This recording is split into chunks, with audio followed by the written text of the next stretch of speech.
He is here because there is magic here. I believe we carry the past, the future, and the present. Please give a warm round of applause for Jalal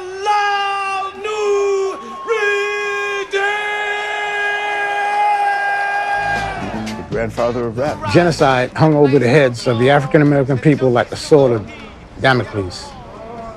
Like the sword of Damocles. My parents' generation had this sword hanging over their heads. They passed it on to my generation. My generation decided to remove the threat of this sword. In other words, our vibe was, well, look, if you plan on offing us, then come on with it, because we're taking it to you, because we defiant. And our Chinese brothers don't cop no plea, but they'll hit the unity. Isn't that the way we want to be? At that time period, there were a lot of guys who did martial arts, so that's probably what bonded us together, because we were fighters. But I didn't put that together with him being a member of the Last Poets.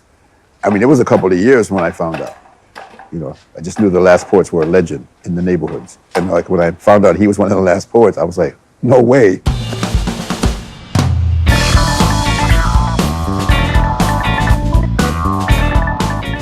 So a lot of his music, that's what I perceive it to have been, you know, fighting back through music, through poetry. See, now it wouldn't take much guts to do that because the world is so different. Then for black people to take a stand against the system really was rough in those days. I think his music should be presented to this younger generation because people don't know about him. I mentioned him to people that never heard of him. I think he was robbed of his place, should I say music history, whatever, but I think so.